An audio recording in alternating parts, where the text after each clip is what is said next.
The morning had started like any other, quiet and unassuming.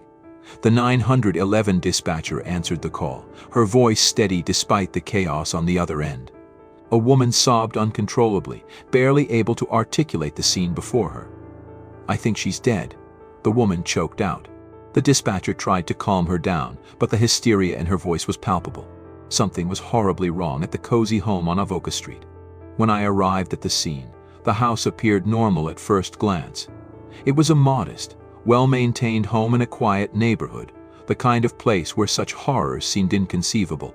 The front door creaked slightly as we entered, the faint scent of lavender mingling with something far more sinister, coppery, metallic, unmistakable. A colleague moved ahead, calling out, "Police." "Anyone here?" The air felt heavy, pressing against us as we made our way further inside. The sobbing led us down a hallway, the sound distorted in the dim space. It was coming from a woman seated on the floor at the foot of a bed. Her face was pale, her eyes wide with terror. She rocked slightly, whispering, "She won't wake up. She won't wake up." The room was dim, curtains drawn, leaving just enough light to illuminate the horrifying scene. The bedspread was stained dark red, and on the nightstand there lay a severed finger. It was grotesquely out of place, almost as if someone had placed it there on purpose, a macabre calling card. We moved closer to the bed. The body lay motionless, the lifeless eyes staring at nothing. Jennifer Daisy, the victim, appeared as though she had been frozen mid-motion. Her jaw was slack, her head turned slightly to one side, and her hands rested unnaturally stiff on her stomach. Blood had pooled beneath her, soaking through the sheets and dripping onto the floor. Even for seasoned officers like us, the brutality of the scene was chilling. The woman who had made the call, Christy, couldn't stop crying. She stumbled out of the room as we started our initial assessment, murmuring incoherently about a terrible feeling she'd had all morning. Her presence at the scene raised questions, but it was too soon to speculate. The focus for now was on the victim and the layout of the room. The scene was chaotic but also unnervingly deliberate. On the nightstand, beside the severed finger, lay a cup of cold tea, its surface still faintly rippled. The bed was disheveled, though not as though someone had struggled, more like it had been carelessly remade. We turned our attention to the rest of the house. It was silent, almost unnaturally so, except for the faint hum of the refrigerator and the occasional muffled sob from Christy. The kitchen was clean, its surfaces gleaming, but the orderliness only made the violence of the bedroom more jarring. It wasn't long before we found another person in the house, Tyler Daisy, Jennifer's 28-year-old son. Tyler was in a makeshift room down the hall. He lay on the floor atop a pile of blankets, facing the wall, seemingly oblivious to the commotion around him. When we called his name, he rolled over, his expression blank. There was no visible blood on him, but his demeanor was unsettling. He spoke softly, his voice flat as he confirmed his identity. Beside him, in a large toolbox, we found tactical gear, a tomahawk, several knives, and a set of gloves. Each item was carefully bagged and sent for analysis. Further examination of the house revealed a trail of clues that only deepened the mystery. In the bathroom, towels were haphazardly thrown on the floor, the bathtub rim stained with what looked like diluted blood. On a shelf above the toilet rested the tomahawk, its handle sticking out as though someone had left it there in haste. The rest of the house was eerily tidy, as if someone had gone to great lengths to clean up, or perhaps to obscure the truth. Outside, we encountered another figure, Kylie Fry, Jennifer's youngest daughter. She had just arrived, having been called by neighbors who saw the commotion. At first, Kylie appeared distraught, clutching her phone tightly, but her demeanor shifted rapidly. She smiled faintly as she spoke with one of the officers, her tone almost flirtatious. It was disconcerting, to say the least. Her explanation for her reaction was vague, something about handling grief differently, but it left us uneasy. She mentioned a domestic violence case involving her and her mother, something we would need to explore further. As the hours stretched on, the pieces of this macabre puzzle began to take shape. Jennifer Daisy, a woman loved by her friends and family, had met a brutal end in the very home that should have been her sanctuary. Her death raised questions that demanded answers. How could this happen in such a peaceful setting? Who had the motive and the capacity to carry out such a gruesome act? And what kind of person leaves behind a severed finger as a grim reminder of their deed? The first hours of an investigation are always critical. Every step, every decision, every observation can make or break a case. As the sun rose higher, casting harsh light on the shadows of Avoca Street, one thing became clear: this was no ordinary crime. It was something far darker, far more twisted. And it would take everything we had to uncover the truth behind Jennifer Daisy's tragic end. The crime scene refused to relinquish its secrets easily, each detail adding another layer to an already tangled web. Jennifer Daisy's lifeless body bore the signs of unimaginable cruelty, each injury telling a story of malice and calculated violence. The severed finger, grotesquely placed on the nightstand, seemed to mock any sense of normalcy. But as we delved deeper, the sheer brutality of the crime began to emerge, painting a grim picture of what had transpired in that house. The initial examination of Jennifer's body revealed injuries that could not be explained by a simple outburst of rage. Multiple stab wounds punctuated her torso, jagged and deep, indicating a frenzy of violence. Defensive wounds marked her hands and forearms, a clear sign that she had fought back against her attacker. The precision of some wounds, however, suggested the killer had paused in their rage, choosing to inflict deliberate harm. Her neck bore faint bruising, as though someone had tried to strangle her but then abandoned the effort, opting instead for a more gruesome method. The severed finger was a chilling anomaly. It wasn't simply hacked off in the chaos of the attack. The cut was clean, almost surgical, as though the killer had taken their time. The finger was positioned deliberately, as if meant to be found. This wasn't just a murder, it was a statement. Whether it was meant to send a message or taunt the investigators, it succeeded in unnerving everyone who saw it. The house itself seemed to mirror the chaos of the crime. Tyler's room, where we initially found him, held an unsettling array of items. The tactical gear, including the tomahawk, was just the beginning. There were knives of various sizes, neatly arranged in his toolbox, as though waiting for their turn. On his desk lay a series of hastily scrawled notes, their content disjointed and filled with references to witchcraft, curses, and purification. Tyler's handwriting became more erratic as the notes progressed, the words devolving into incoherent symbols and gibberish.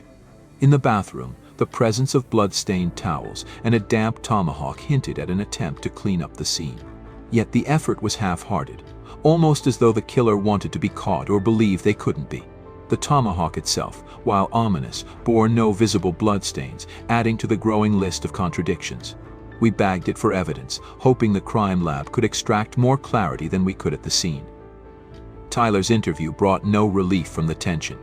His initial demeanor was detached, almost robotic, but as the questioning delved into specifics, his responses became erratic. He spoke in disjointed sentences about his mother's supposed witchcraft, accusing her of casting evil spells and plotting against him. At times, his tone shifted abruptly to one of anger, his voice rising as he ranted about cleansing the world of darkness. He admitted to owning the tomahawk but denied using it for anything nefarious, insisting that it was merely a tool. When pressed on the injuries his mother had sustained, Tyler grew defensive, muttering about forces beyond his control. Despite his strange behavior, Tyler's statements raised as many questions as they answered. He claimed to have showered both the night before and the morning of the murder, an explanation for the damp towels and the faint smell of soap clinging to him. Yet his reasoning for showering so frequently remained vague. "I needed to be clean," he said simply, his eyes vacant. Kylie Fry, on the other hand, was a study in contradictions. Her initial reaction to her mother's death had been unsettling, her smiles and flirtatious behavior at odds with the gravity of the situation. As we questioned her further, her demeanor shifted. She became defensive, almost combative, particularly when asked about her relationship with her mother. She admitted to previous conflicts, including a domestic violence case, but insisted that they had patched things up. Her answers were rehearsed, her tone measured, as though she were trying to steer the narrative in her favor. When asked about her whereabouts during the time of the murder, Kylie provided an alibi that was thin at best. She claimed to have been at work, though she admitted she had no way of proving it, as she hadn't clocked in and had been dealing with car trouble that morning. Her lack of urgency in rushing to the scene after learning of her mother's death only added to the suspicion. She arrived late, with an air of detachment that set her apart from the usual grief-stricken family members we encountered. The inconsistencies in Kylie's story were mirrored in her behavior during the interview. At one point, she seemed to relish the attention, leaning forward and smiling coyly at the officer questioning her. Yet moments later, Her tone grew somber, her eyes welling with tears as she described her mother's struggles with illness and how much she had cared for her. It was a performance, one we had seen before in those trying to manipulate the narrative. As the pieces of the puzzle came together, a chilling possibility emerged. The brutality of the crime pointed to someone with a deep-seated rage, yet the deliberate placement of the severed finger suggested calculation. Was it possible that Tyler, in his mental instability, had committed the act in a fit of delusion? Or was Kylie, with her calm demeanor and history of conflict, the true mastermind behind the horror? The evidence was damning but inconclusive, each clue leading us further into the darkness without offering a clear way out. The cruelty of the crime was undeniable. Jennifer Daisy had suffered not only at the hands of her killer, but also in the indifference of those who should have protected her. The investigation was only beginning, yet it was clear that the path to justice would be as twisted and harrowing as the crime itself. As the hours wore on and the questions multiplied, one thing became certain: this case was far from over. Jennifer Daisy's life had been a testament to resilience, even as she faced relentless challenges. Her battle with brain tumors had left her physically frail but mentally strong. She took pride in her role as a mother, cherishing her children, despite the growing tensions that strained their relationships. Tyler, her eldest, struggled with schizophrenia, a condition that clouded his mind and heightened his paranoia. He frequently accused Jennifer of deceit, his delusions darkening into accusations of witchcraft. Jennifer, determined to support him, allowed him to move back home, though his presence often added stress to her already difficult days. Meanwhile, Kylie, her youngest, had distanced herself emotionally and physically. Their bond had been fractured by past conflicts, including a domestic violence incident that left Jennifer deeply hurt, though she never gave up on her daughter. Despite her failing health, Jennifer remained a source of kindness and warmth to those around her. She found solace in her garden, in the companionship of her Labrador Eco, and in the small joys of daily life. But her days were far from easy. Tasks like lifting groceries or cutting the grass became insurmountable, and she relied on Tyler to help, even as his behavior became more erratic. The discovery of her brutal murder shattered the fragile equilibrium of her world. Christy, her closest friend, was inconsolable after finding Jennifer's body. Her screams echoed through the house as she recounted the scene, overwhelmed with guilt for not arriving earlier. Jennifer's parents, already heartbroken from watching their daughter battle illness, were now left grappling with the unimaginable, the possibility that her own children were involved in her death. Tyler's arrest devastated the family. They struggled to reconcile the image of a mentally ill but loving son with the violent act he was accused of. His chilling accusations of witchcraft and his unsettling calm during questioning only deepened the sense of betrayal. Kylie's behavior added another layer of anguish. Her detachment and seemingly unaffected demeanor raised questions that no one wanted to confront directly. Jennifer's death sent shockwaves through her community. Known for her generosity and strength, she had been a beloved figure, and her loss left a void that could never be filled. Neighbors who once felt safe and secure now faced the sobering reality of vulnerability and tragedy within their tight-knit circle. For her family and friends, the grief was compounded by unanswered questions and lingering doubts. Jennifer had fought so hard to hold her family together and protect them from the challenges of life. In the end, those closest to her had become the source of her greatest suffering. Her death was not only a personal tragedy but a stark reminder of how mental illness and family dysfunction can fester unnoticed, leading to devastating consequences. Jennifer Daisy's murder sent shockwaves far beyond the walls of her modest home on Avoca Street. It was a tragedy that reached into the hearts of her community, reverberating through social circles and igniting discussions about mental health, familial bonds, and societal neglect. The impact was as profound as it was unsettling, shaking the community to its core. The quiet neighborhood where Jennifer lived had always been a picture of security and warmth. Families knew one another, shared meals, and celebrated milestones together. But her death, particularly under such gruesome circumstances, shattered that sense of trust. Neighbors who once left their doors unlocked and waved to one another across their yards now spoke in hushed tones, their trust replaced by suspicion and fear. The realization that such horror could occur so close to home made everyone reevaluate their perceptions of safety. Jennifer's murder also brought the issue of mental health into sharp focus. Tyler's schizophrenia was well known among those who interacted with the family, yet the community had largely looked away, unsure how to help. His delusions, accusations of witchcraft, and erratic behavior were seen as private family matters. The tragedy forced uncomfortable conversations about the stigma surrounding mental illness and the lack of accessible resources for those who desperately need support. Kylie's behavior in the wake of the murder added another dimension to the societal impact. Her social media presence, marked by TikTok videos and seemingly inappropriate reactions, became a lightning rod for public scrutiny. Comment sections filled with accusations, theories, and speculation as people dissected her every move. Some saw her as an emotionally detached teenager grieving in her own way, while others painted her as a cold-hearted suspect in her mother's death. This scrutiny highlighted the role of social media in shaping narratives, often blurring the lines between genuine investigation and mob justice. The public's reaction to the case reflected deeper societal issues. On one hand, there was an outpouring of sympathy for Jennifer, a victim of both a brutal crime and a system that had failed to support her family. On the other hand, there was palpable anger directed at Tyler and Kylie. The complexity of the case, with its elements of mental illness, familial conflict, and unorthodox behavior, made it a lightning rod for polarizing opinions. Non-profit organizations and advocacy groups for mental health and domestic violence saw a surge in activity following Jennifer's death.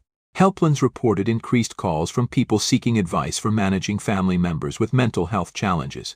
Local community centers organized workshops on recognizing and addressing early warning signs of abuse and neglect. The tragedy, though deeply personal, became a catalyst for broader societal change, forcing many to confront issues they had long ignored. Law enforcement and social services came under scrutiny as well. Critics questioned how such a volatile family dynamic had gone unnoticed for so long. Tyler's mental health history, Kylie's record of domestic violence, and Jennifer's visible struggles with her illness all seemed like red flags that should have prompted intervention. Yet, no such action had been taken until it was too late. The case became a rallying cry for systemic reform, pushing for better coordination between social services, mental health professionals, and law enforcement.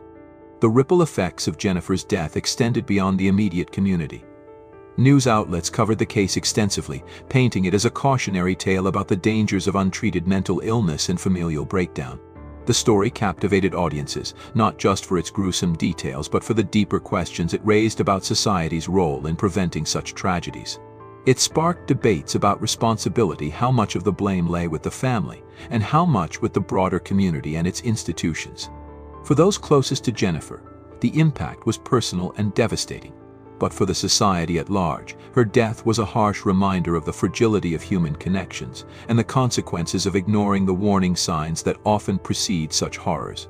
Jennifer's story became more than just a case file. It was a mirror reflecting the cracks in the systems meant to protect the most vulnerable. In her death, she became a symbol of both loss and the urgent need for change. The investigation into Jennifer Daisy's death was a daunting challenge, one that tested the limits of law enforcement's expertise and the broader justice system's ability to deliver answers. From the moment the 911 call came in, the case required meticulous attention to detail, a commitment to uncovering the truth, and a determination to navigate the complexities of a fractured family, mental illness, and circumstantial evidence. At first glance, the scene seemed to point directly to Tyler Daisy, Jennifer's schizophrenic son. His behavior at the scene and during questioning was erratic and alarming. His mutterings about witchcraft, his admission to owning the tomahawk found in the house, and his history of conflict with his mother all made him an obvious suspect. Yet, for those tasked with piecing together the case, there was a lingering sense that the truth might be more complicated.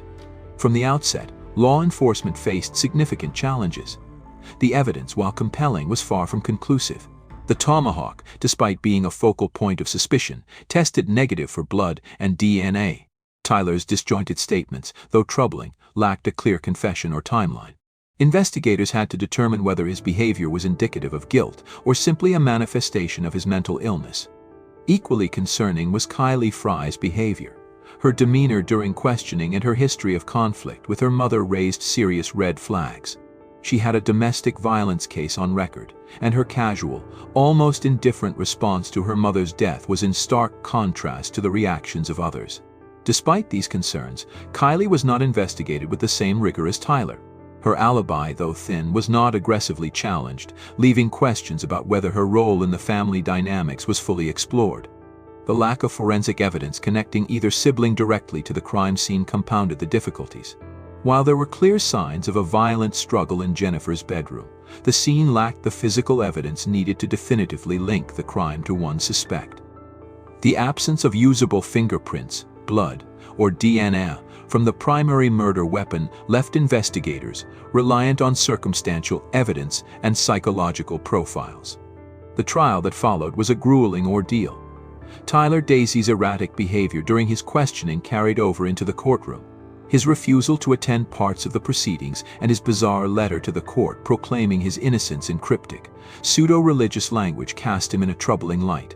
The jury, faced with his unstable demeanor and the chilling details of the crime, ultimately convicted him of first-degree murder.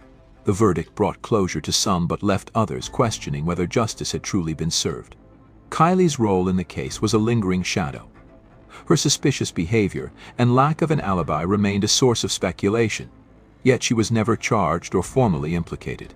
This decision sparked criticism from some quarters, with observers arguing that the investigation had focused too heavily on Tyler while overlooking the potential involvement of others.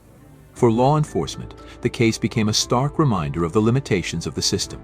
Investigators are trained to seek the truth, but when dealing with complex family dynamics, mental illness, and a lack of clear evidence, the path to justice is fraught with challenges. The investigation highlighted gaps in interagency collaboration, particularly in addressing mental health issues and domestic conflicts before they escalate into tragedy. The broader implications of the case extended beyond the courtroom. The failure to intervene in Tyler's deteriorating mental health raised urgent questions about the availability of resources for families in crisis. Jennifer Daisy had clearly struggled to manage both her own health and the challenges posed by her children, yet she had received little meaningful support. This failure was not just a personal one but a systemic one, underscoring the need for better integration of social services, mental health care, and law enforcement. In the end, Jennifer's death became a catalyst for introspection within the justice system. While Tyler was sentenced to life in prison, the lingering doubts about Kylie's involvement and the broader family dynamics served as a sobering reminder of the complexities of seeking justice. For the investigators who worked the case, it was a stark lesson in the fragility of human connections and the devastating consequences when those connections break down. For the community and society at large, it was a call to action, a plea to address the systemic failures that allowed such a tragedy to occur. As law enforcement stepped away from Avoca Street, the echoes of Jennifer Daisy's life and death remained. The yellow tape came down, the house returned to silence, and the community tried to move on. But for those of us who bore witness to the crime and its aftermath, her story was a haunting reminder of the work still left to do not just in solving crimes, but in preventing them.